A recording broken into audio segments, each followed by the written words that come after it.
আজকে আমি ঠেকুয়া করব, তার জন্য আমি চিনিটা জল দিয়ে ভিজতে দিলাম।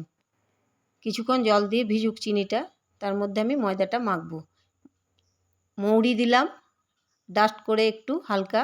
এইবার এর মধ্যে কিছুটা এলাচ গুঁড়ো করে নেব, থেতো করে নিয়ে এইটা আমি দিয়ে দিলাম।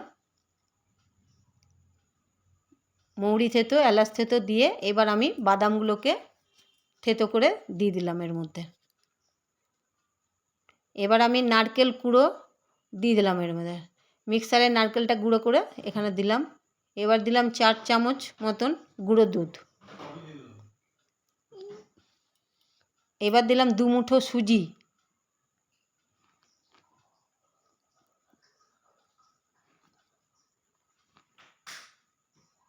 এবার আমি সাদা তেল গরম হতে দিয়েছিলাম, সেই গরম তেলটা এর মধ্যে ঢেলে দেব। তেলটা দেওয়ার পর সাথে সাথে কেউ হাত দেবে না, নাহলে গরমে পুড়ে যেতে পারে হাতটা। এইবার দিলাম আমি 4 চামচ ঘি। এবার লবণ দিলাম। সব কিছু দিয়ে এবার এটাকে ভালো করে মেখে নিতে হবে।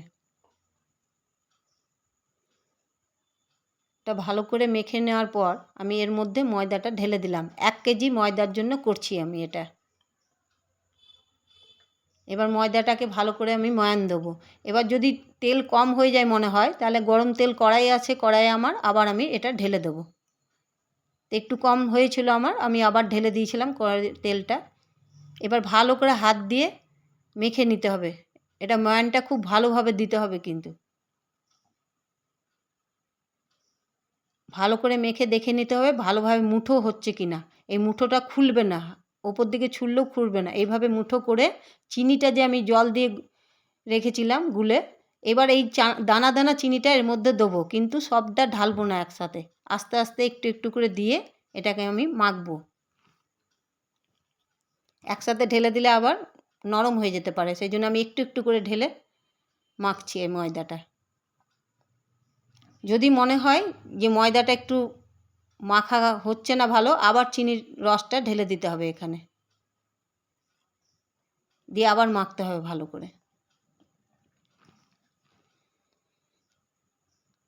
এবার ভালো করে দেখে নিতে হবে যে মুঠো হচ্ছে কি না।